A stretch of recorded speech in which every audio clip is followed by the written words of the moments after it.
Howdy ho, good neighbors. What's going on? It's Phil Russert, as usual, with Philviews Tuesday night. We hope you had a great weekend. I hope you're getting ready for the Thanksgiving weekend. I just want to say I hope you all have a wonderful holiday with surrounded by loved ones, warmth and comfort, and Godzilla movies.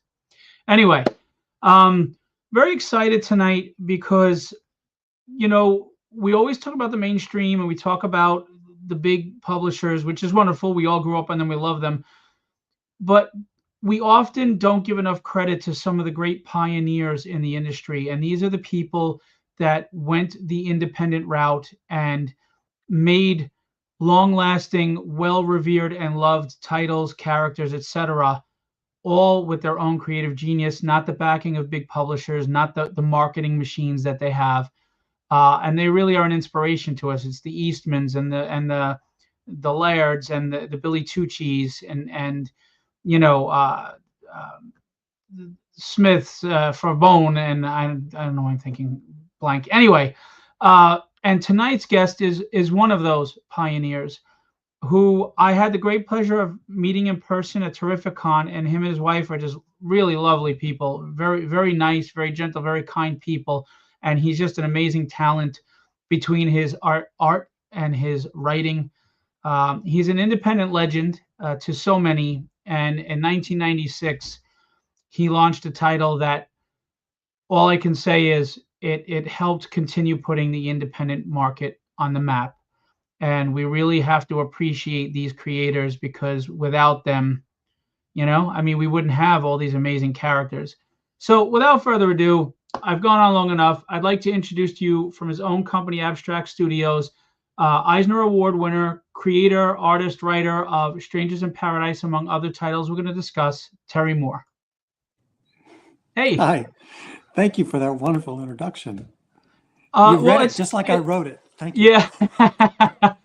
Well, it's sincere because you are to me the epitome of what this is all about. It's about creative passion, the drive to get it done yourself with humility.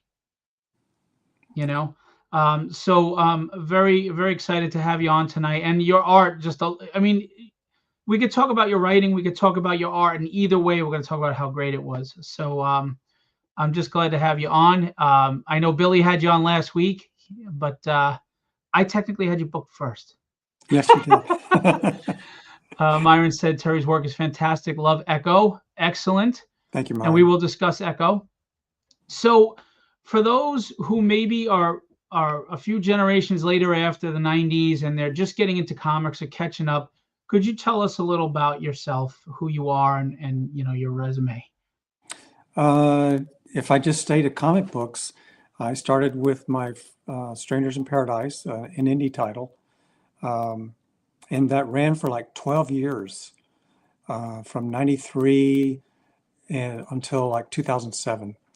And after that, I did another series, a sci-fi. Strangers in Paradise is it looks like it's a relationship comic between two or three people, but it's also a crime drama. It's kind of like I don't know, a romance story meets James Bond. There's a lot of crime and stuff. After that, I did a sci-fi series called Echo, and that ran for 2 or 3 years. After that, I did a horror series called Rachel Rising, and that was a joy to make. I had a lot of characters, and came up with a couple that are still fan favorites. Every time I draw them, for a sketch, people like it. And then after that, I brought the Strangers in Paradise characters back for another story that went out in 2 different series called Strangers in Paradise 25 and 5 Years. It's all one big story, but it's 2 trade paperbacks. And then I did Serial, which is about one serial killer tracking down another serial killer. And the character is really from Rachel Rising. And after that, I did Parker Girls. One of the things in Strangers in Paradise is it had a dangerous group of people, and they were all women called Parker Girls. And in the story, I kept saying how badass they were. And then finally I thought I need to prove it. So I did a story just about them. And that was kind of like the last series I did about 3 years ago. I've been doing these Kickstarter books, waiting for you to show up and for Lunar to show up to fix my distribution problems. So that's where I am. Well, we are certainly happy to be working with you and hope to bring you more success going forward as we grow. I mean, you have a vast independent library behind you, but before we get into that, you also have your stint at Marvel. You know, you did Runaways Volume 2, and you did the Peter Parker, Mary Jane book. Can you kind of tell us how it was, the differences between, I mean, obviously there are obvious differences where you have your creative control, but between the Marvel life of comics and the grind of being the independent guy on your own? Yeah. I think the first thing that comes to mind was it was a lot easier to work for Marvel than it is to make an indie comic. Marvel wanted me to do one thing, either just write it or draw it. And gosh, that's just fun. That's just fanboy fun right there. So it was a joy. And they were wonderful to work with, and they didn't bust my chops or anything. I mean, they didn't beat the script to death or, pick the art to death. So whatever I was doing with them it was fun. I really enjoyed it. And I also worked for DC and a few things for Dark Horse, and same experience. They were all wonderful to work with. But I should say, I was working with them back when you knew who the people were, Right. before they became faceless big corporations. When I worked with them, DC was still in New York on the 12th floor of the building. And then Marvel had just moved out to LA, and, I knew Jim Lee and the core team that was running it. Right. Now I don't know anybody. It's like talking about IBM or Amazon. Yeah, it has definitely become more corporate minded. There's no bullpen. There's, like, I would talk to Howard Mackey about stories, the way you guys, they would goof off and joke with each other. And they were just a bunch of big kids loving what they were doing. I mean, no, you weren't getting paid well, but the passion was there, right? The creative passion. They invested in these titles and these characters, which I think is sorely lacking today. Which is why I think independents are really what we should be looking at. I mean, the passion you put into your books, illustrating and writing, that's a big task.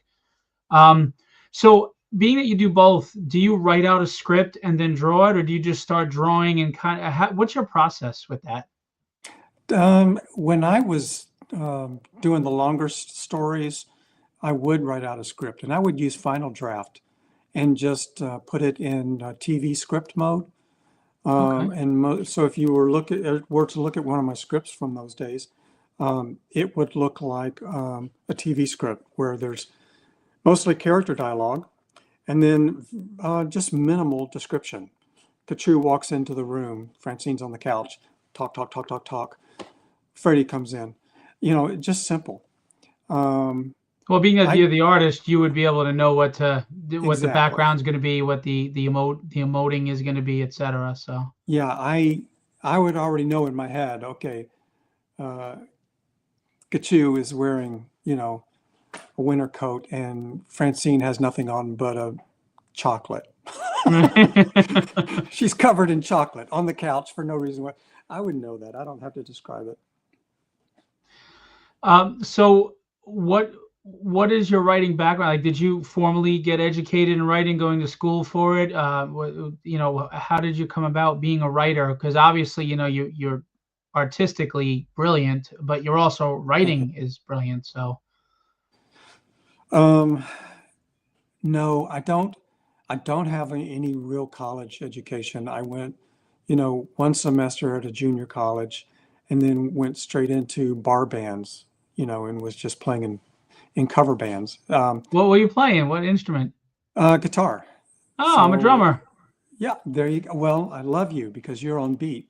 But yeah, I was always writing, like it really started like around seventh grade when I started writing things down. And so I remember distinctly, like every time we got a chance to write anything creative in school, and by school I mean high school, Right. um, I would get good marks and a comment from the teacher. There's a magic to your writing or something like that. And obviously it meant something because I still remember that today, 500 years later. So Yeah. the encouragement meant something. And I kept at it, and I filled tons of notebooks and journals, and I was always writing and drawing at the same time. See, a lot of people disagree with me. I'm not trying to discredit anyone with formal education, but I do think that there is everything that we do in life. Obviously, there's the work you put into it, but I think there has to be this foundational talent, just a natural affinity for something that has to be nurtured and has to be refined. And I think that like the great writers had that natural affinity that was refined in some way, whether it was a formal education or like you, it was just through years of continually writing. And we're picking up things just reading other people without realizing we're absorbing that how to write the three acts or whatever the case may be, or we may not know the terminology that the scholars use, but we know good storytelling. We know how to set it up, get the characters involved, etc. So I actually love hearing that from you, because when you read your books, you would think you had, what people would consider formal education, which you do in a way because you kept writing and you write. But you know what I mean? Like there are people that study it greatly, and I love to hear that. That's really inspirational to us because you know if you have the passion and you put the time in and the diligence, there's a lot you can accomplish in comics. So Yeah, and I think one of the things that I notice about people that took the path I took, where you're teaching yourself how to write or how to paint or how to draw. It goes without saying that you're not living in your own little world from day one. You do go through an apprenticeship process where that I'm still was a voracious reader. Like right, I read all of the Ian Fleming books when I was 13. I read all of the Conan Doyle books when I was like, 14 to 16. I read all of Agatha Christie before I was 20. I mean, I just loved the stories, and the the it inspires more ideas in a person with an imagination. It inspires your imagination, but it also shows you what's been done, right, so that I'm not the first person to come out with. I don't want to come out with a story with minimal punctuation and terse sentences and think I'm the very first time a Hemingway ever hit the planet. right, right, That's a mistake. So you need to go through you need to absorb and still educate yourself and read everything in the library and write and write and write. And I think one of the processes that a proper education can do is not only just show you what came before, but help you get so much of it you become sick of it and reject it, right, because you have to move on from your inspiration and get to the point where, okay, I've looked at all the Jeff Jones and Frazetta I can stand. Now I just need to make my own images, and Jeff and Frank are always going to be in my head, but I need to come up with a new way to draw a dragon or a new right. way to write a murder scene without tropes. And that's where you start launching with your own creative voice. And you couldn't get there if you hadn't eaten up everything that ever came before you as much as possible. Right, as you're treating them as inspirations, not you're not becoming a facsimile. You're taking the inspiration of the ideas, the thoughts, and then you're creating something, a new, blossoming flower from that. And that's why I always tell people, a lot of people are too busy trying to come up with that new thing nobody's ever heard of before. And I'm like, that's very difficult in all these centuries of storytelling. It's more of, you can take something that's quote unquote kind of been touched on and give it a new spin or a new fresh idea. And it usually starts through the character, the character's take. So like the characters, for example, in Strangers in Paradise, what were there? Where was your inspiration for them? Like, are you taking it from yourself, your wife, people you know? What were the inspirations for those characters? Gosh, they were just people and combinations of people that I had known growing up. And I, except without the sci-fi drama, I was kind of like the kids in Stranger Things, banana seat bikes and Right. big fields and play. So I knew people like that. And then when I was in bar bands, there was one girl that worked the bars at several of the clubs that we played, and she was exactly like Kachu, and she and we all admired her and respected her, and she's kind of that kind of person stuck with me. So I thought, what if you took the bartender girl, and then you put her with the girl next door at your parents' house who does the babysitting, with the ponytail. And what if those two got together? And when I started thinking about that kind of story, I thought, and then you put in a guy as a third wheel, the triangle.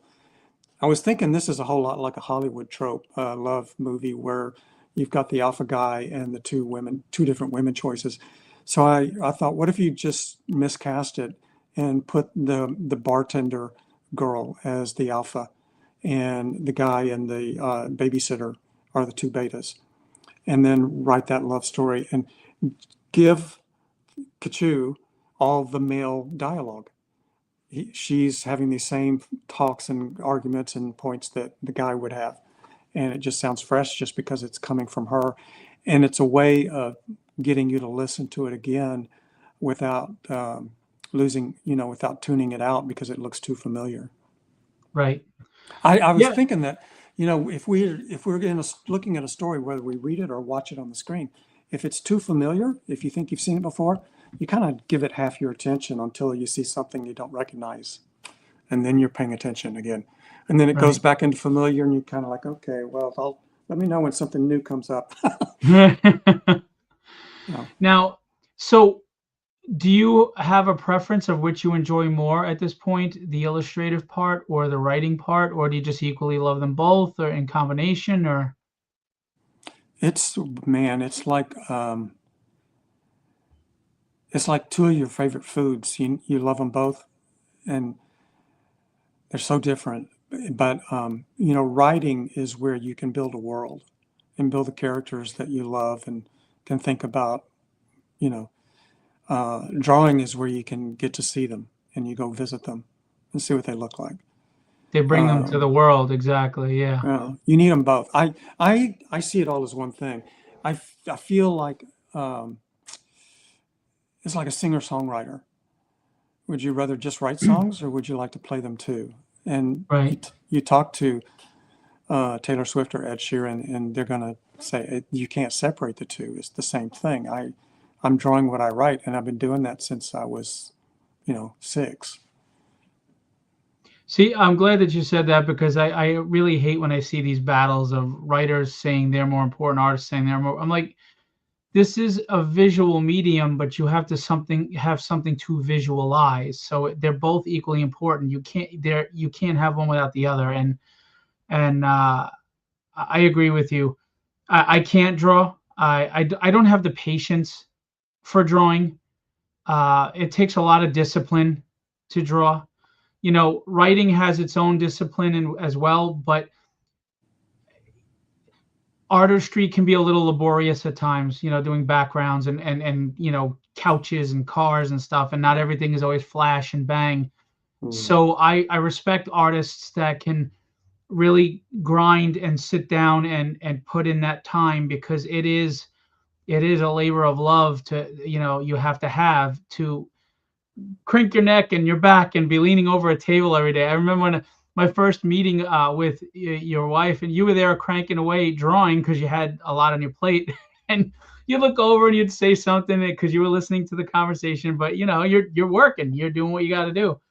So I always found that fascinating. as a friend of Scott Hanna's, he would always, like, this is a guy who does like 3 books a day. I mean, a week, and just listening to him and what it really takes to focus. Do you have a favorite cover you've done, or is it like having kids? You like one or two and the rest are meh?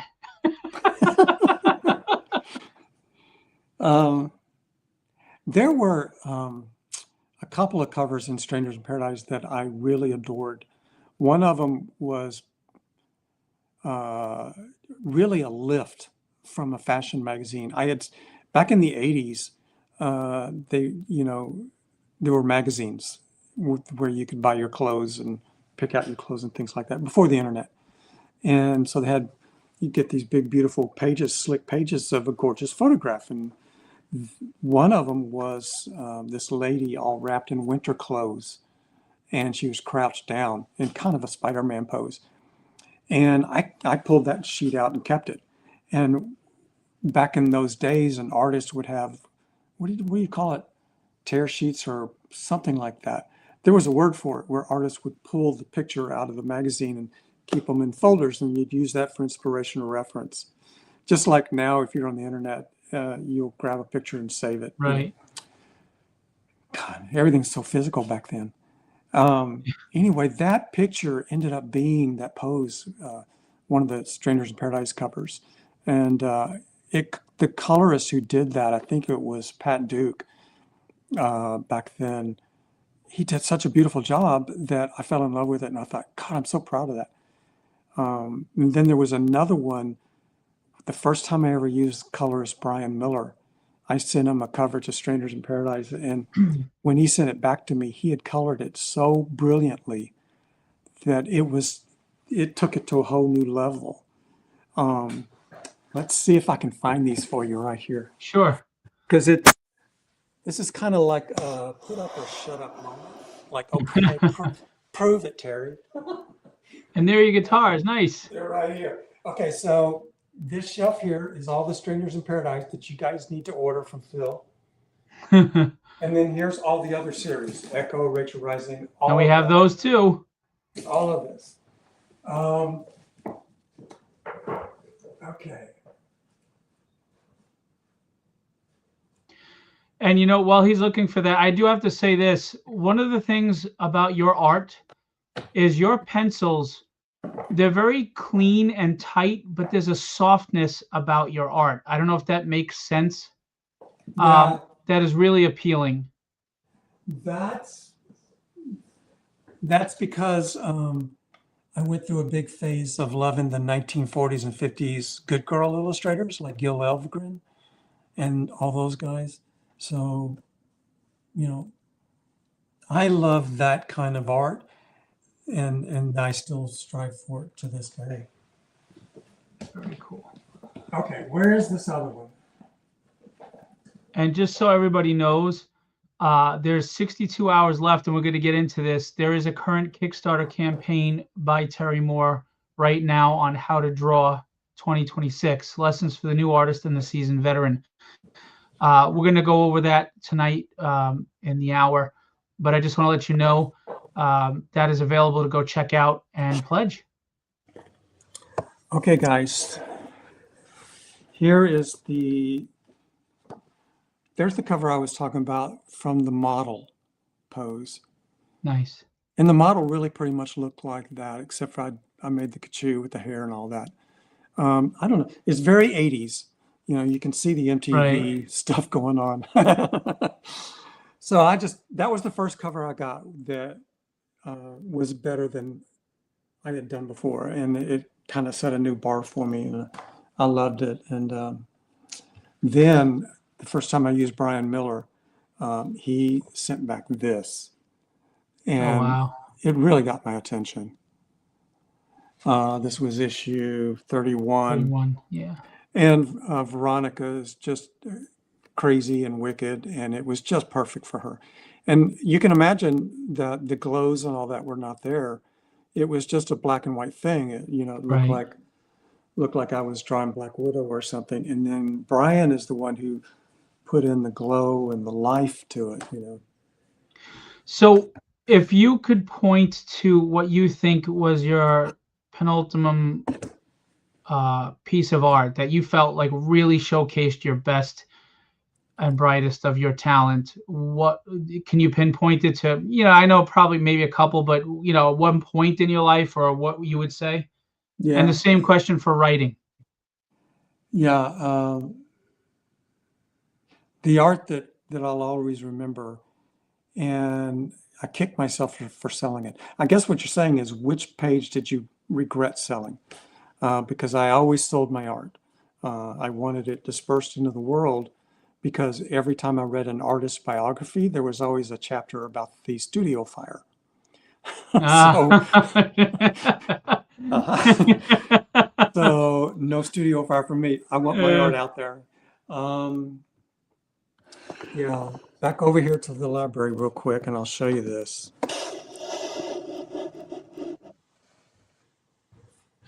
Where was it?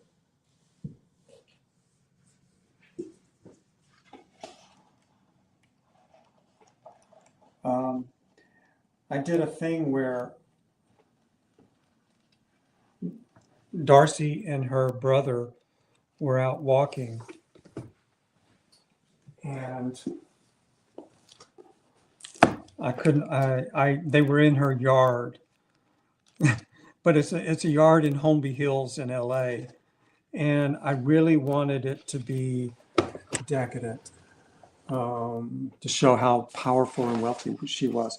And it's funny because what I'm talking about is issue 8, I think, of Strangers in Paradise when it was with Homage. And I drew this cover. I was running late, and I drew that cover on the plane coming back from San Diego Comic-Con that year. So Never we know had how you draw on a plane with all the movement. I don't know how you guys do it. that's why it's all leaves, because you can't mess it up. That's the reason why. Otherwise, I normally would have drawn that, but yeah. Okay, so you turn the page, and there's David and Darcy walking through by the pool. And the way the panels work, you can Yeah, see where Kachu is watching them, and you zoom out of the panels, and then you see everybody else and the talking and all that. so creative. I just Wow. like the layout of it and all that. And then as she's telling David, she's a nut job, a narcissist nut job, and she's explaining her vision of the world to her very good natured, good guy brother. And at the end, she's so decadent, she's looking at the pool and thinking, do you think the pool's too green? So when that issue came out,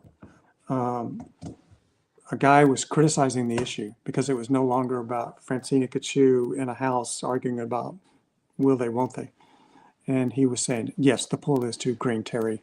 You need to get back on track.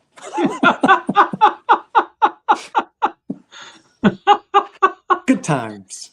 And that's funny because that leads into something I was going to ask a little later. How, being an independent creator, these are your babies. You're putting them out there. You're not putting out someone else's character, which is already gets scrutinized through the teeth. Thor or whatever. But here you are. Not only are you really exposing yourself as the artist, the writer, and your skill level and your talent, but your creations. How have you dealt? I mean, all I ever hear is wonderful things about Strangers in Paradise, but we're in a world where somebody's always got something to say. I mean, how have you navigated and dealt with that and handled that? Like, do you take it constructively? Do you just you take it with a grain of salt, or who it's coming from, or have you really experienced it all? It's always there. Yeah. There were people who hated the Beatles. Right. Just so you Exactly. know it. Right. I mean, Exactly. it doesn't matter who you are. People hated Einstein. People hated Jesus. You can come up with anything. The cure for Right. cancer will have a critic. Right. So it doesn't matter. You just have to know that. And what you have to do is focus on, when you put a book out there, and if anybody responds, and it's sort of like forming a book club. So now they only are talking to you because they really like Kachu and Francine, the characters, or the Right. characters in the book. And that's what it's all about. So it's difficult to, if they're criticizing the story or the characters, like one person, I remember one person saying, I tried to read the book, and the first few pages, and that Kachu character wakes up and pulls out a gun and shoots the alarm clock when it rings. He said, I don't like that person. I don't want to read about these people. I said, okay, you're not in our Right. club. And how about give it a try first? Get to I know the get that. character and their motivations. Yeah. He's never going to think, Kachu is funny. So you let it go, And it's funny, especially when we talk about the comic book series. I pretty much was able to separate my shy self from what the important thing was, and the important thing was the book. And I really believed in the book, so I just kept promoting it and stood by it. And the only time, it's strange, but once in a while, criticism will get through. Like one time for a while, I was doing a comic strip about this fairy named Kixie, and I had designed my own fairy look. There's like different ways to draw dogs, cartoon dogs, and different ways to draw cartoon fairies. And I'd come up with a real cute one that was kind of looked like a little girl, and she was very flippant and everything. And she was fun to write because I like the Peanuts aspect of it, the wholesomeness of it. Right. And then I saw a comment from a guy who didn't know me from Adam, but he saw the fairy drawing, and he said, what kind of guy draws a fairy? They will find anything to complain about. And my first instinct was, to throw my hat off, and come here. Come here.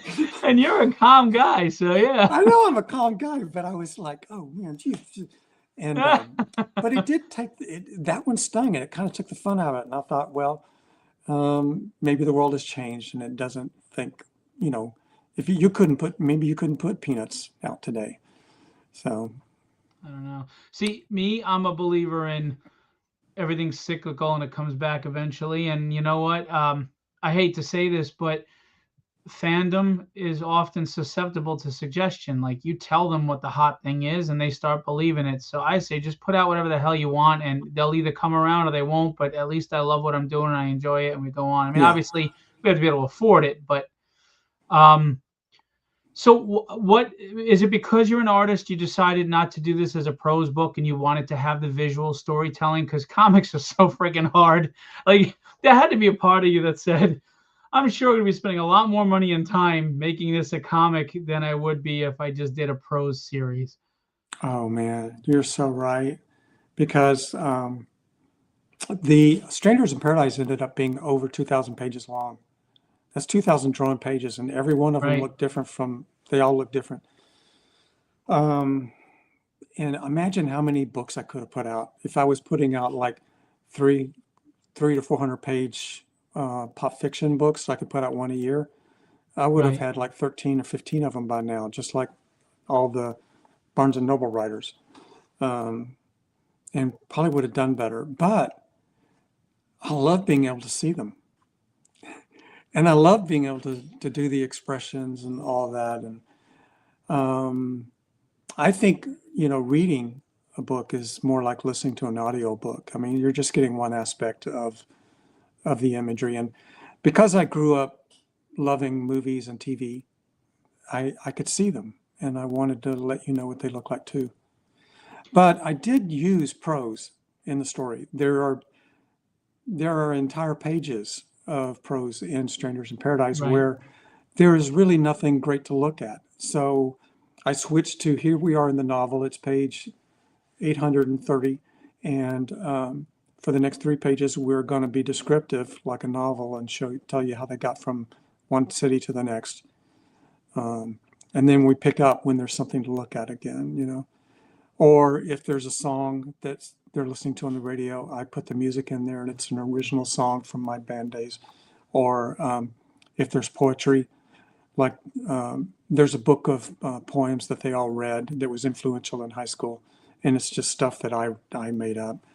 So I made up that whole little world building thing there. Yeah, I've always said comics to me are the greatest pop culture medium in the world because studies show the more senses you use for something, the more you're going to absorb it, appreciate it, delve into it, enjoy it, and look at how many senses you use for comics. You use touch, you use, visual and the literary part of it, the art part of it, the colors, or whatever the case may be, or even just the line detail in black and white. You use a lot of your senses, and I do think that and that's why I could never get into digital. There's something about just holding the book. You're smelling the book. Who doesn't love the smell of a new book, right? So there's another sense that you're possibly using. So, and one of the things I love about black and white books is it doesn't have the gloss on it, so you smell the paper. Like I know that sounds silly, but like you would smell a prose book, you can smell a black and white comic. You know what I mean? It's just paper and ink, and I love that smell. It's the same thing with, like, if you love horses, there are these wonderful strong smells associated with that world. If you like firearms, you love the smell of gun oil or Right. whatever, gunpowder. It's tactile, sensory stuff. Yes. And I to this day I continue to make my everything on paper because at the end of the day, if it worked, I have a piece of original art in my hand, Right. and that's so much more valuable to me than a JPEG. Sure. It would be so much faster to work on Procreate, where you can fix your mistakes just like grab, move, Right. done. And it is faster. It's more convenient. But at the end of the day, you have a JPEG. You have something Right. people are going to scroll. And you're also missing a secondary market, just selling your art, which is another revenue stream if you want to look at it in a business aspect. But just from a creator aspect, it's like you said, you want to get your art out there to everyone. It's also a piece of history. I mean, Strangers in Paradise has it undeniably put itself in its own special place of history in comics and in pop culture. So there are people proudly framing your pages on their wall, knowing that it's a piece of history, like Frazetta was, and I mean, there's museums for this stuff. So it is history, and you miss that when it's not on the physical page. So I agree with you absolutely. I'm afraid to share the page, the catalog, because I don't know if it's going to make you go all wonky, because StreamYard's been really bad lately with that. But I want to talk about the solicitations in our catalog and then get to your Kickstarter.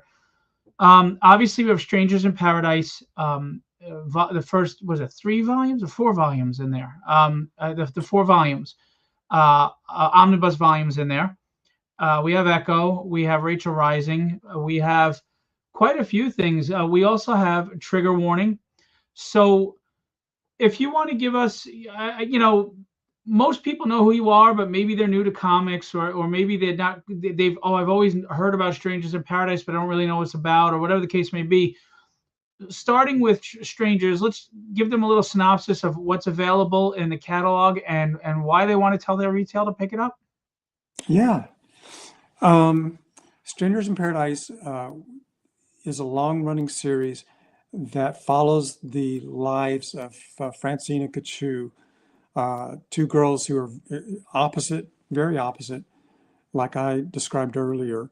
They meet in high school, and then one of them goes away and shows back up in her 20s, and they reconnect in their 20s. And the one who went away, Kachu, went and had a wild, very bad experience in LA. So now she has a past and she's trying to hide from it. And so that introduces the crime element of the story. So there's 2 aspects to the story where it's Francine and Kachu and their relationship over the years. You follow these 2 as they get older into their 30s. And then there's the crime aspect that Kachu cannot get rid of. So it really is.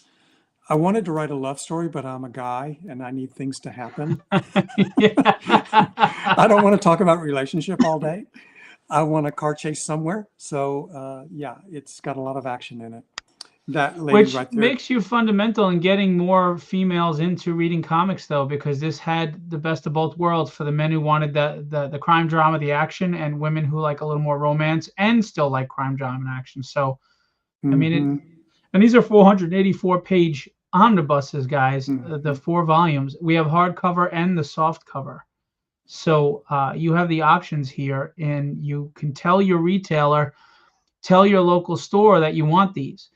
If for whatever reason they are not signed up with Philbo, tell them to sign up. If for whatever reason they aren't signing up with Philbo, reach out to me directly. I have other retailers that we could work with you that do mail order, etc., and that you can get these books. If you live in a state that maybe you don't have a comic store for 50 miles, reach out to us. We will work with you. We want these beautiful, wonderful stories out there for everybody to enjoy.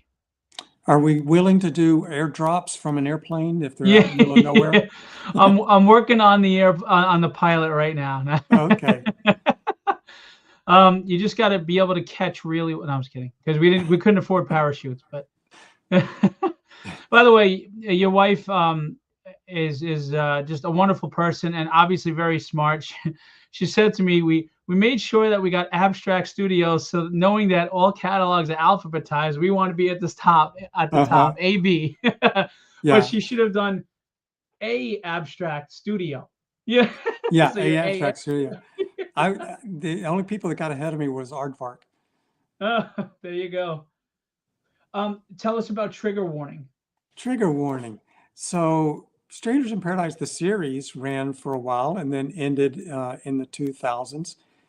Well, last year I did a Kickstarter and I thought it'd be fun to do another one-shot Strangers in Paradise story. So what I did was I did Kachu and Francine, but it's the 1800s. And if they were born in the 1800s, would they still find each other?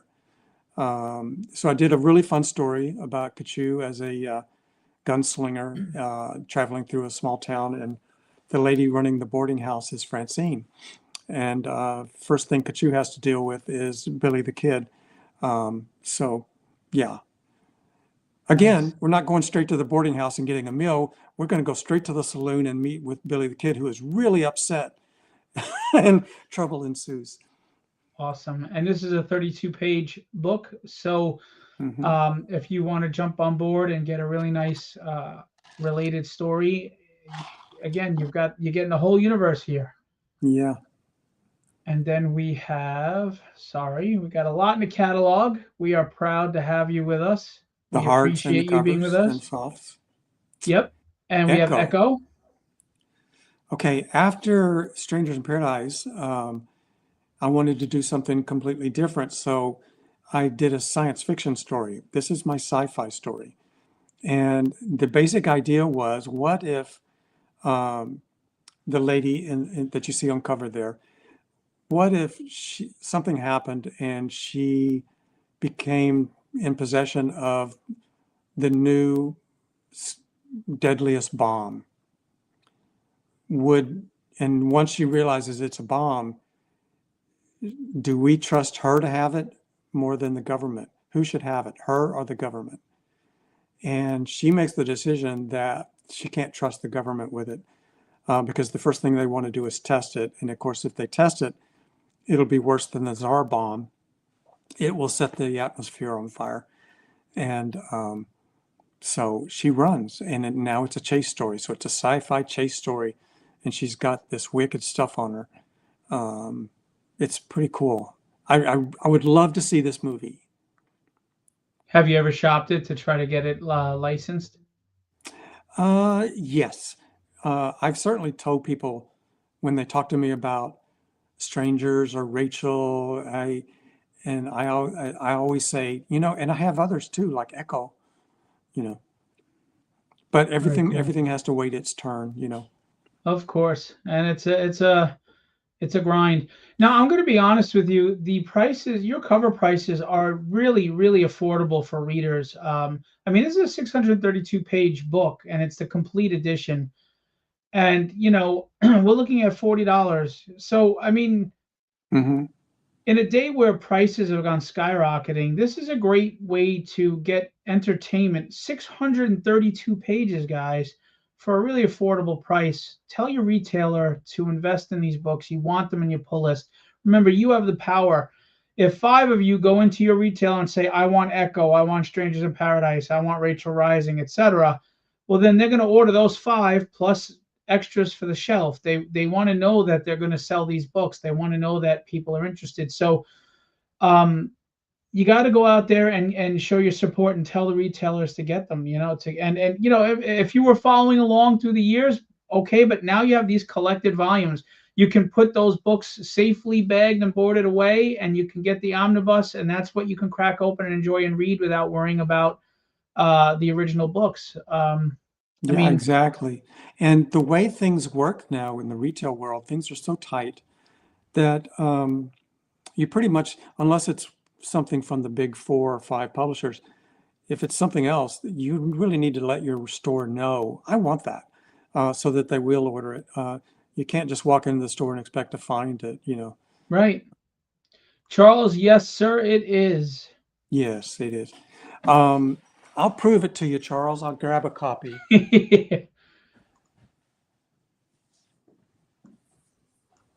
Oh.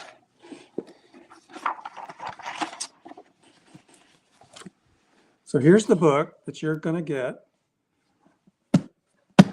It's really heavy. You can use it to throw it at the cat on the fence if you want.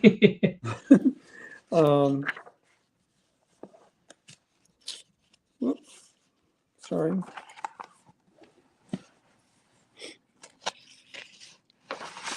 Explosion in the sky rains down all these silver mercury looking pellets.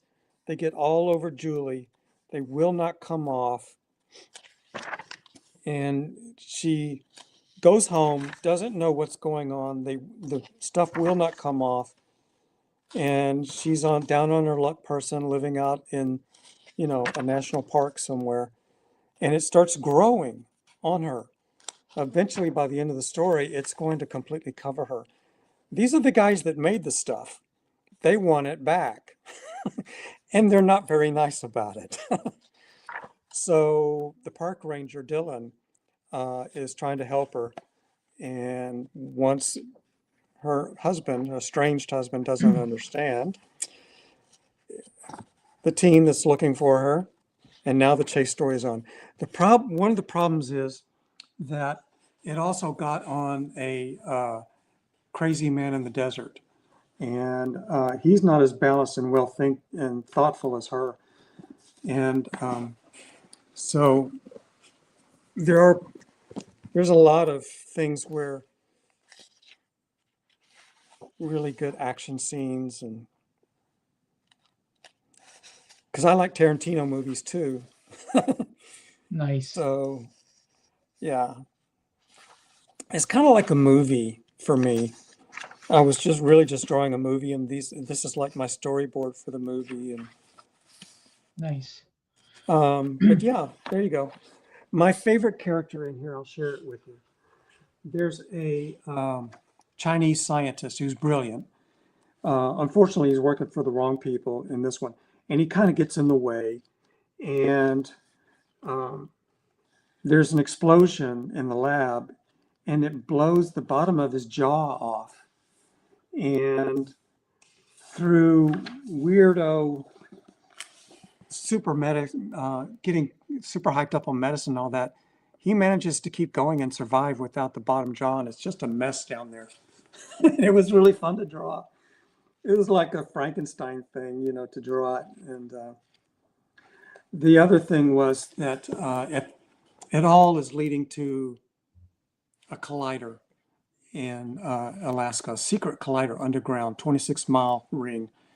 And they're going to put this stuff in that collider and test it. And of course, everybody except for the core science team knows that if they do that, we're doomed. So they're all merging to Alaska to stop it. And once we got to that location, I had to draw the collider, and I drew an actual collider, and it took me like 2 days to draw that. So, And with doing your art, I mean, how much time is spent on references? You know, because you're mm, dealing in different worlds. I mean, not just like a world here with sci-fi, but you know, you might be going into a realm that you're not familiar with. You know, and that we don't know everything about everything. So, how much time do you spend on referencing? um, I spent years and years and years. Um, here's Jawless again. Hang on, let me That's put that cool. up there. Um, Nice. and he's using one of those uh, more thing in your throat to Yeah, talk. yeah. He's using one Vocal of those. modulator. Yeah. I would love to see this guy on screen, and now with CGI we could do him. Um, yeah, my whole life I was always interested in physics and science. I'm not a scientist person. I'm not a physicist. I'm just a fan. And so when I read stuff, um, my imagination, it kicks my imagination in. So I took that tact with this, where this is basically, uh, I was young. I'm old enough to remember when they banned nuclear testing because they scared themselves with the Tsar bomb, and they were Right. afraid if we can't be testing things like hydrogen bombs and bigger because we really might set the atmosphere on fire. We can upset our ecosystem very bad. So um, that stuck with me all my life. And then once I started learning more about how much testing we have done and things like that, it was just easy to think about, okay, well, put that with liquid synergetic alloy, and if it combined with a person, but it has that all that power in it, the power of a star in Right. each molecule. Yeah, it was easy leap, and I just used faux science to get me there. And Yeah. when I had a scientist who did a little exposition in the middle of the story, talking about what a dream it was and it all went wrong, um, I have met a lot of different people that used to live in the Bay Area and work in the sciences or biotech and all that. So I just knew that kind of person. I'm Right. not that person, but I just sat and listened to them for hours, and I knew how to write them and draw them. Yeah. I mean, as a writer, I draw from all the people I meet. I mean, every day is a character study, right? I mean, you're running into so many different personalities.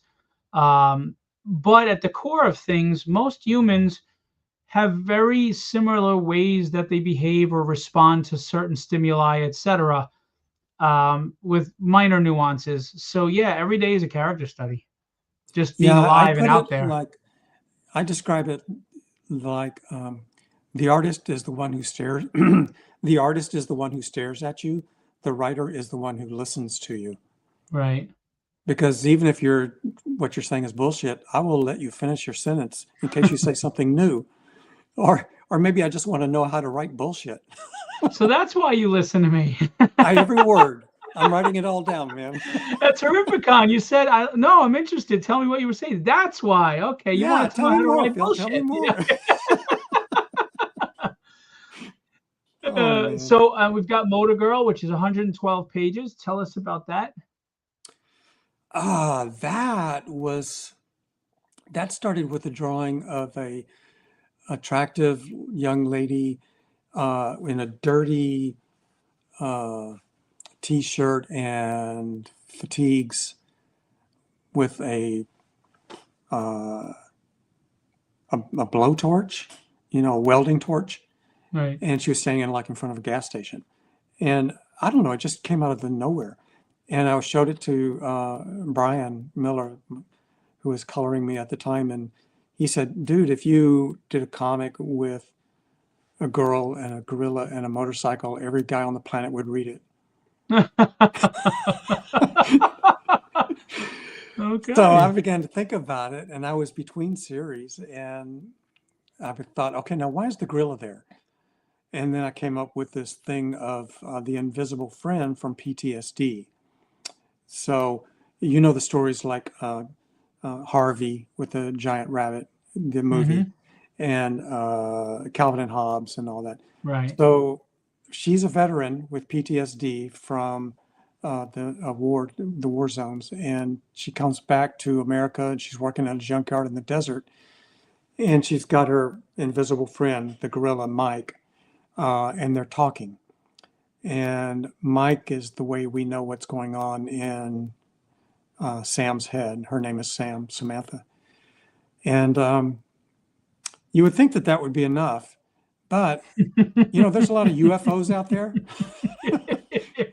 and one of them crashes, and we get to meet that little guy on her shoulder, Bick, Bick and Beat, and they had so many fans that I even have Bick and Beat dolls that were made for me, crocheted and made for me. And Oh, that's cool. That's very cool. They're up here, but they're adorable. And my premise was, why is it always when the aliens land in the UFOs, they're always bad? What if they're really nice?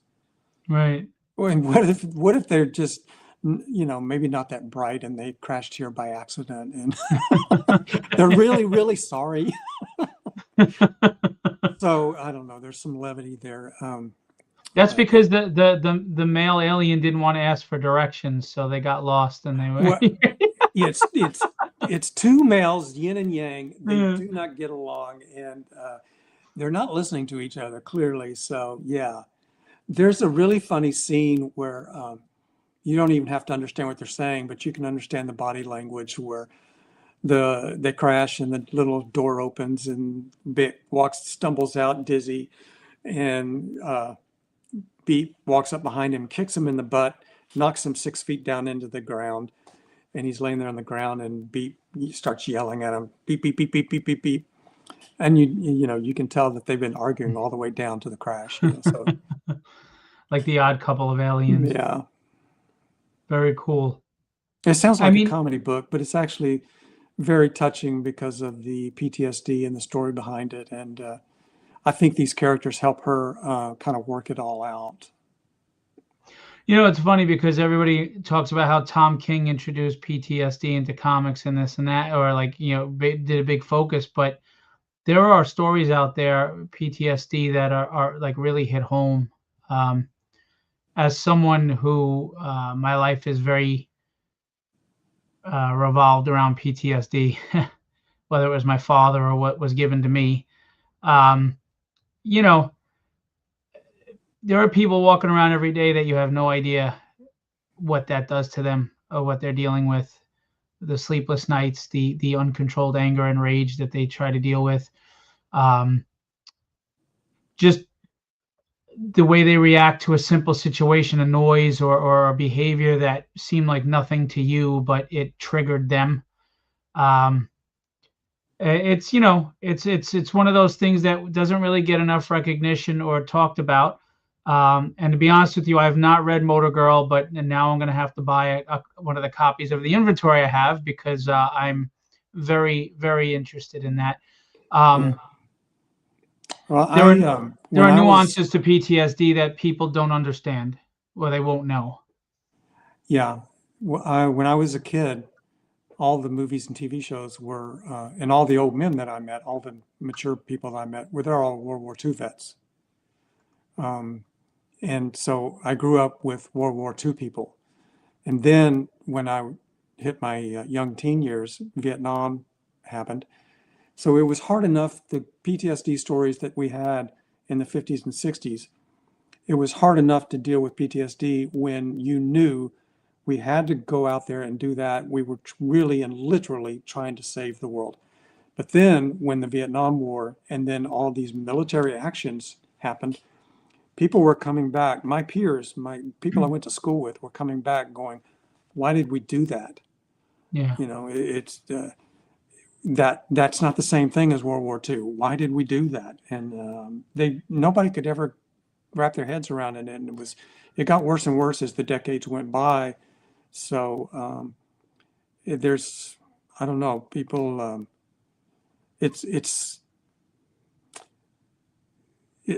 people on this, when they're standing here in Houston, Texas, war seems like a noble cause, but when you go across to the other side of the world and you see what you're really doing, it's hard to believe you're on the same planet. And then you finish your tour and you come back here and you're standing in a Chick-fil-A and people's biggest problem is what size is their shake. And you Right. think, this is so fucked up. And, Yeah. And it's, just finding where you belong in the world of quote unquote normalcy um, is very difficult. Like my father, the thing with World War II is we understood why we were there fighting, like you said, and there was a certain heroism attached to everything. Vietnam, we don't know why we were there, shouldn't have been there, but then the soldiers who were drafted and really didn't have a choice were treated like villains when they got home, which was enough they were already dealing with what the death, the violence, just the environment, the jungle, 3-foot friggin' mosquitoes, all that gear. Stories that my father told me towards the end of his life, this isn't a movie. This is what this person actually lived through. And it's miraculous that some of them come. Like my dad was never a drug addict or an alcoholic. He was a provider. He had his anger issues. He had PTSD and things. But I mean, some of the stuff he told me, I just don't know how. And then, like you said, you walk away going, why did we even do that? There wasn't even a reason. Why did I watch my friends die? And why did I get, why was I, he got a Purple Heart for taking shrapnel. Why? And then you come home, you're vilified, and then you don't know where you fit because you're a stranger in a strange land. And you're not the person you were when you left. You were a 17-year-old kid who didn't know shit about shit. And now you've experienced the worst of what the world can offer you. yeah. And you're supposed to just pick up everything and act normal like it never happened. Yeah. And live among people that don't know what happened and will never understand it here or here. And again, it went undetected for so long. So I think it's wonderful when you write stories like this about PTSD. And I certainly heard from a lot of vets and people that could relate. And well, they all said thank you for the story, that it helped. It helped. I think one of the things that one of the things you're describing too is you feel separated from society, and you don't feel seen anymore, seen correctly, seen accurately. That there's more to me than just me standing here at the kitchen table. There's much more to see, and they don't look at it. So I think knowing that having a story out there like this lets people know you're not the only one, staring at the stars at night, wondering why you're on this rock. So right. Well, you got me. I'm going to buy one. So I'll when you sell get to you your half price. when you get your PO, you're going to have one added on Okay. there. I'm very excited about that. And I said it at the top. We're going to get into your Kickstarter before we end everything. But I sincerely mean this. I didn't meet you until this year. Thanks to Steve Leaf, actually, I will give him, thanks to him. And I have the pleasure of working with you now, but I never met you or your wife. But I sincerely mean this. As someone who's working so hard to try to get my books out there, to be taken seriously, to get in the world of comics, you are one. Everybody talks about Eastman and stuff, but you are one of those inspirations that you did it. You did it. You did it well. You did it with integrity and humility, and you did it. And it just gives hope to a guy like me that I can do it. It'll happen, or it can happen. Obviously my book has to be good enough, but the fact is you I don't think guys like you or Jeff Smith or Dave Sim, you get enough credit for what you've accomplished because you were the David against Goliath. You didn't have the marketing machines or the IPs. You started from scratch. And I really think that's something people should commend. I'm not I'm not here to kiss ass. I'm just serious. There's a great deep respect for what you guys have done. Um, you're the forefathers of the independent scene. We had Mike Barron on recently with Nexus, and he's done Badger. And I mean, you guys put indie on the map. And you gave us out of the box fresh new stories, and I don't think you guys get talked enough about it. So Well, thank you. yeah, I sincerely, I mean that, and it's also nice when you meet the person that they're not a dick. So I can be a dick. Ask me about Gwen Stacy. Punch that button. Well, you've always been a very kind, soft-spoken person so far to me, and your wife has been lovely. So I don't know if you have a bad side. I don't want to see it. Let's don't mention the Gwen Stacy thing anymore. Yeah. I'll be at a convention, and if anybody even says Gwen, I'll be behind you like this. So thank you very much, Phil. I think the 90s and the 2000s were a fantastic time to show up in the comic book industry, and it was just good timing, and we were all very motivated, and we had a great time. And the people were wonderful. There was a big readership, and it was a great time. Yeah, I mean, I tell Billy all the time the same thing I say to you. I mean, I live a few blocks from Billy. We've become friends, but when I first met him, I was like, "Holy cow, that's Billy Tucci, the guy who did She." I met him at a Subway sandwich shop, around a corner from my house, and he's another one. He always says he just caught lightning in a bottle. He's humble about it. He doesn't have an ego, and he's just a good guy. And just to look at what you guys have accomplished is insane. I mean, it's just it really is truly a great feat. And that's why we're going to get into your Kickstarter now. I want everybody to look at it. And that's the other thing. Guys like Billy, I mean, he co-writes and stuff, but I mean, you're doing it all. You're drawing at an extremely high level. You're writing at a high level. You're creating at a high level. You're doing the publishing. First of all, kudos to your wife for putting up with that. Because that's a lot. I know. That's a lot. She's got the business brain. I mean, I'm a flake. So she's the reason I'm still here is her. Well, that's funny because Billy has Debbie. Yeah. I mean, and Jeff has Vijaya, and I mean, it just and kind Brian of works that Polito, way. right? Exactly. Yeah. So, I mean, Brian's a smart businessman too, but his wife is very sharp too. So. Yeah, and we all get together as couples when we're all at the con, and it's obvious, who the bosses are at that table. Well, I always say smart men marry up. Yeah, that's true. They always marry up. The thing about doing the indie comics, it is true that I did it all, like write, draw, self-publish. But that was a deliberate decision because of my failures previous to comics. I mentioned the music stuff. Well, when I was in my musicians era, my phase in my teens and 20s, I was always in cover bands. So I was always playing other people's stuff, and cover bands have no future. Right. So it was easy money. We worked every weekend, but you're not, developing a new original band. Right. So I finally had to stop living in bars and do something else to have a family. And then when I got a chance in comics, I remembered that. And that if I went to Marvel and DC and started drawing Batman and Superman, it'd be a lot like being in a cover band. I'm playing other people's stuff, other people's characters, writing their stories, and they're telling me what to do with it.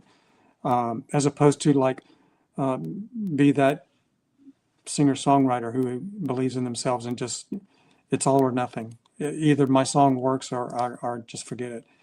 And so the second time I got a chance at a creative industry, I decided to go with indie comics because of cover bands. I actually made a YouTube video about it and posted it last weekend on my YouTube channel. Tell everybody what the YouTube channel is. You can drop it in the chat if you'd like the link. It's just Terry Moore Art on YouTube. Okay. And Very cool. I explained, how they're connected for me and why you know, why it worked for me and how I made it work. But I think, it would work for anybody. And I think, Phil, the same mindset works for you. You've already got the same mindset. You're doing it and you're letting everybody know exactly what you want. And the world has a way of helping people along when you tell people what you want. They say, "Oh, Well, I I can can use the help." help. I know somebody that you should talk to. I know somebody, and people pass you along until you get it. So Right. yeah. Well, I could use the help, so feel free to tell whoever you want to tell. Well, and this, a live stream like this is like a waterfall effect. You say it once, and 5 people will repeat it to other Right. people. And but then it's like a telephone game. By the time it gets to the end of the line, they'll think what you wanted was a sandwich. Right. So you have to keep saying it. That's funny. But segueing over to your art, you have a campaign that's live right now, and I saw the money went up. We just had another pledge. You had another pledge. You have 61 hours to go. Mm, Terry Moore's How to Draw 2026. hmm This is wonderful for our new artists and seasoned veterans. So tell us a little about the campaign, and then if you want, I could play the trailer, and we'll just go through it and take a look. Yeah. Oh, Oh, look, there you there's the go. There's the magazine art. cover. Yeah. Yeah, this is not a book about how to draw the Loomis method and shade a circle. This is more like you already know how to draw, but you've hit a plateau. How do you get beyond it? And it goes back to what we were talking about, like in writing, where you feed your mind and then you launch from there to be original. So I'm trying to talk to you about not just like Yeah, how you draw, but why you're drawing it, and how to draw without models, so that you can use your imagination more. that's the toughest part. Like my wife Yeah, has problems with that. By the way, here's the scene you were talking about. that's the scene I was talking about. Yeah, where they're arguing about why they crashed. You don't even need to understand them, but you know what's exactly what they're doing. Right. And that's the great part about the art when you know what you're doing with sequential work. There's even a chapter in here on, if you're a cartoonist, about how to draw funny. And the greatest lesson, well, this page here is from the chapter on timing, how to draw timing in a comic book.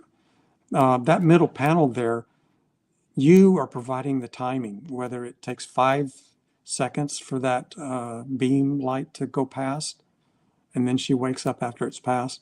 You provide the timing, and all you need is a visual cue, and it'll work. So, And I'm sorry I got away from it. You were talking about also to draw a funny cartoon. in the funny thing, the funny chapter starts off with a quote from Charles Schulz: "Winning isn't funny. There's nothing funny about a winner." So that's why Charlie Brown was a loser and all that. And Right. this little page is an example. This is one of those pages where it really makes you like Little Bick, because he's not, he's not Galactus. Right.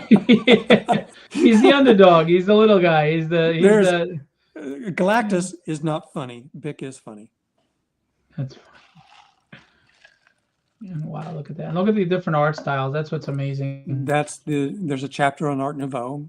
I've been going through like I've discovered Art Nouveau when we were all in high school, and you had the Job cigarette papers to roll your marijuana with, Hmm. and it had an Art Nouveau drawing on it from Muka for Job cigarettes, which is actually from the 20s. And so that's how I found Art Nouveau. And today I'm still drawing it and trying to figure out how he did that. That's beautiful. Wow. Love the detail. The funny thing about Art Nouveau is it was the era right after Victorian. And if you think about Victorian, everybody dressed in mourning. Right. And then you hit Art Nouveau, and it's as if all those heavy clothes and mourning are just falling away. And let's look at how beautiful life can be. And it's amazing how society will swing 180 to 180 to 180 to 180 to 180. Right. Right? Like today, everything we think today is cool, in 20 years, people are going to laugh at. they're going to laugh at our AI and our social media and our Right. bands and all that, just like in art. Yeah, I mean, we look back at the '80s, and even though we love it, we laugh at the pumps and the, Shoulder pads and the big yeah, hair. yeah, Uh-huh. There's a chapter on inking, how I do it, what tools I use. Um, and I hadn't really covered that before, so I really got into it this time. There's always a question about the tools on that. absolutely. So It's important to have the right tools.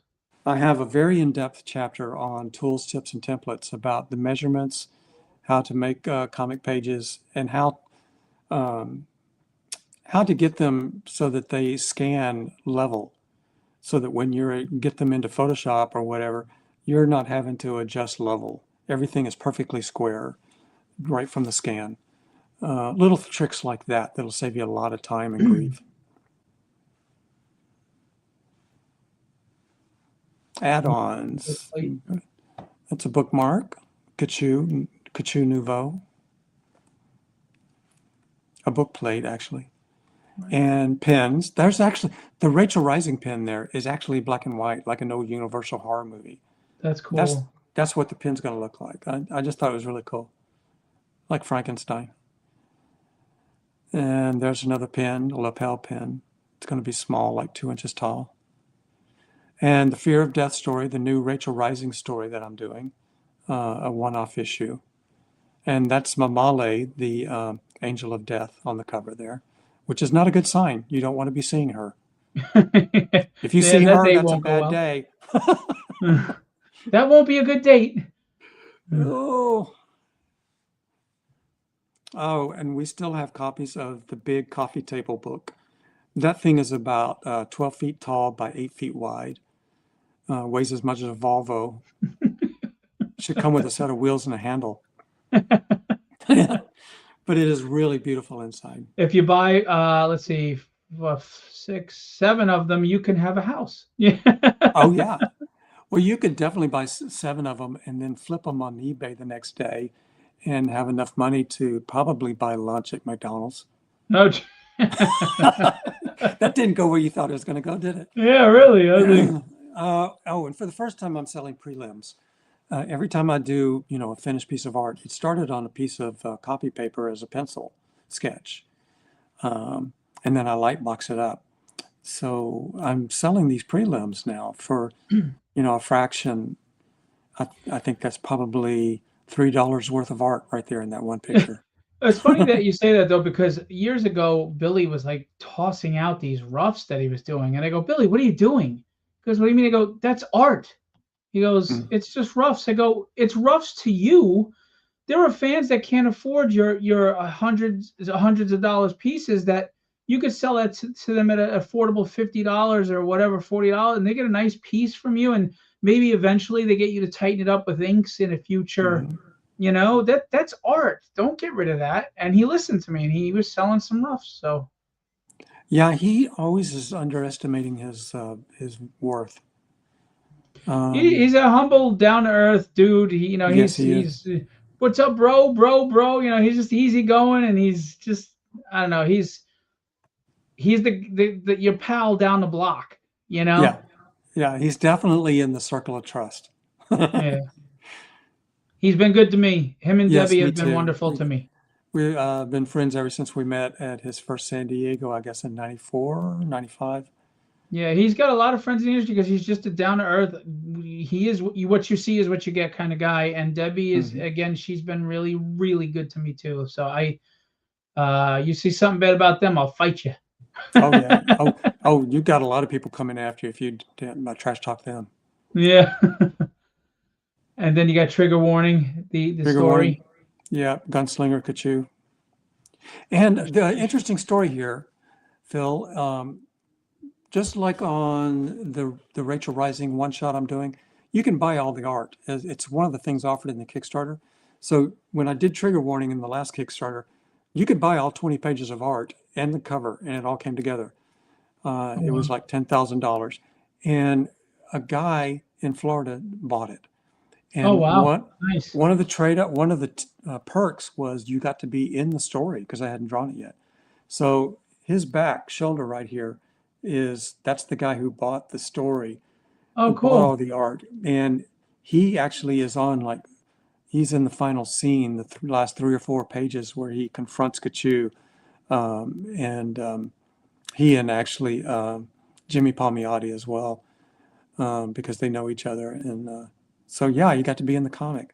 And he was wonderful about it. He looks like a character. He has a scruffy beard and everything. So he looked just like a guy would look back then. That's awesome. And they didn't actually fire a shot. And just spoilers, I didn't shoot my best customer. Yeah, it's not usually a good idea, right? Kachu let him live. So, yeah, And then and there's there's the 3 soft covers. cover edition, Yeah, soft cover there. the hard Hard cover edition. cover there. Yeah, that's supposed to be me drawing the girls. And then the Kickstarter only special edition cover is the Art Nouveau one. The other 2 will end up in retail in about a year. The Okay. hardcover and the I like this softcover. cover a lot, actually. Yeah. So, but the Art Nouveau one will just be in the Kickstarter only. Very cool. Yeah.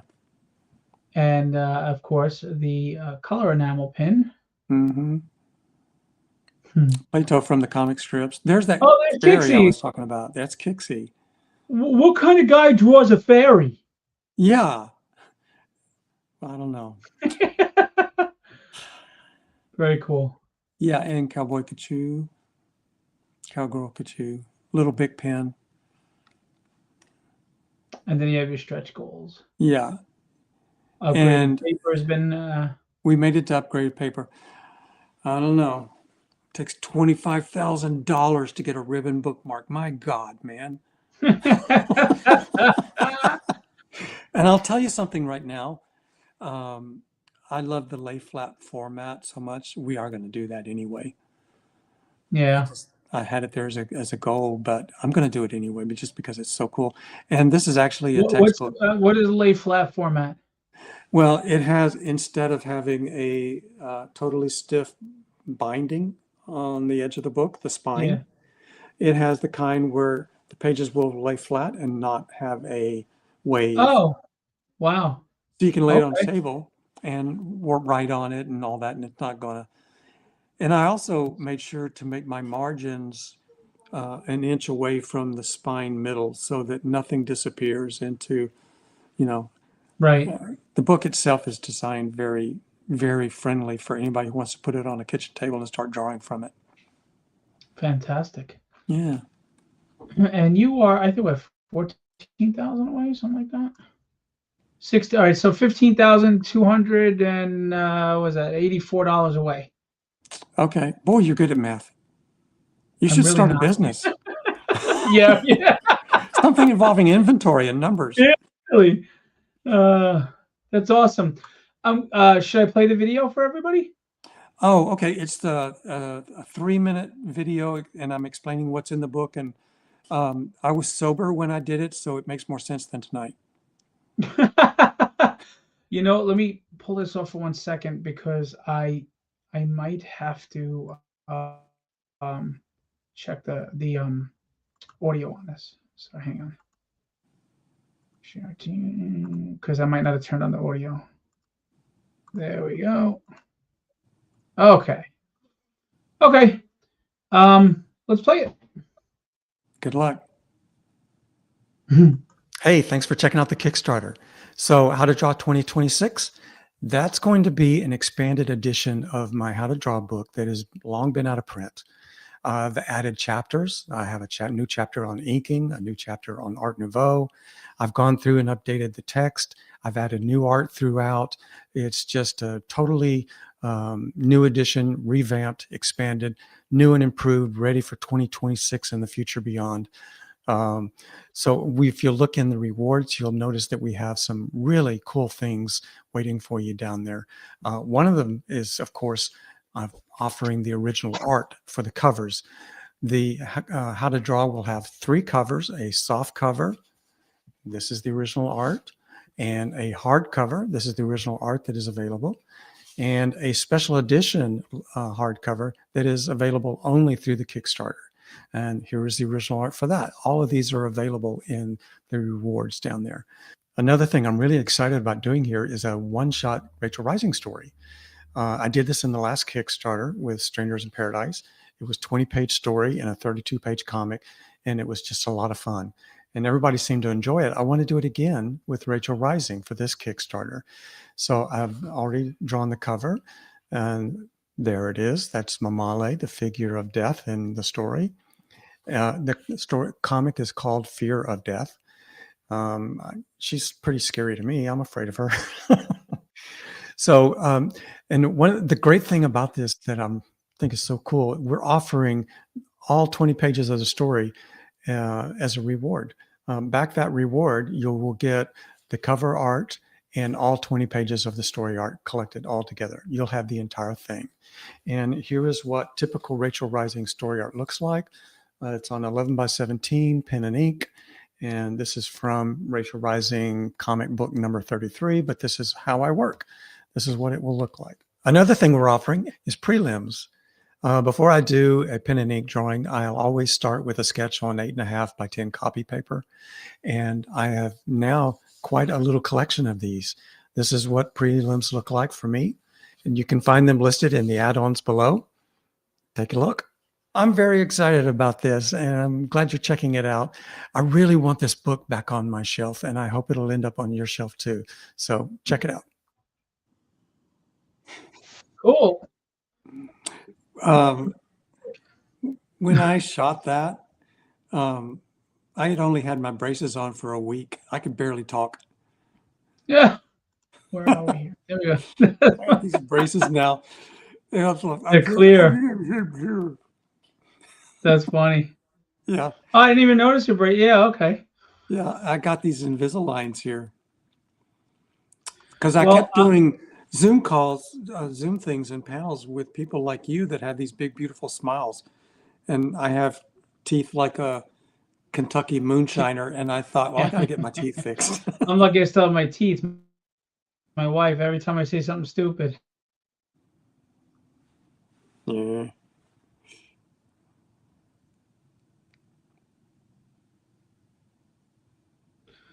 Well, my wife says I'm a few stupid things away from getting my teeth knocked out. So maybe that's what happened to mine. Yeah. Well, I want everybody to check this out. I will drop the link in the chat after we get over, because if I put it in the chat right now, it only goes to my YouTube page. It doesn't go on the Facebook page. I don't know why. So unless you want to drop it in the chat, it might actually go to everybody. We don't just need to support independents. We don't just need to support artists. We need to support bringing readership back to comics. And you all know who Terry is. You know his resume. He's an Eisner Award winner. The guy has done, everything under the sun that most of us dream to do. So go back that campaign, get to that 100,000 to get that bookmark, and go to your retailers and tell them to pick up all those wonderful books that he has. I mean, he's got everything from sci-fi to crime, drama, romance, to, I don't know what you'd call it, but with the, Motor Girl, it's got a lot of different things, aliens and PTSD and invisible friends and but just a human relatable story, I guess you could say, with aliens. So there's a lot to choose from depending on what your favorite genre is. But if you know Terry's work, you're going to love it. So please go to your retailers. Tell them to go through Philbo distribution, pick up the books. If we want to continue to see the things we love, we can't just say, hey, that's great. We have to support. I'm sorry to say, we have to buy them. We have to financially support these books. Terry may be drawing the book, but while he's drawing, he's obviously not earning his salary. He's drawing. He's sitting at a desk drawing 8 to 12 hours a day to bring this book out there that, his mortgage is not waiting on. So please support independents, whether they're big independents or small independents. Support good stories, great art, wonderful books. We need you. You are the fans. You have the power. You are what drives the industry. It is not the gimmicks. It is not the foil covers. It is not even the Rob Liefelds of the world. It's you. You make the Rob Liefelds exist. You make Terry Moore exist. You make them who they are because you are the ones supporting the work. So please um, help the rising tide that raises all ships. Well Anyway, said. Well said. it was really great having you on. Thank you so much. I'm really looking forward to the future as we grow. I really want to be able to give you some great numbers. And I just That'd be want to great. see your books out there. I want to see good stories flooding the market again, you know? Yeah, and if there's an outlet, creative people show up. And if it shuts down, they wander off and go do something else. Right. So yeah, you're so important. You are so important, and uh, you're talking to the people directly. And of course, without the people, none of this would exist.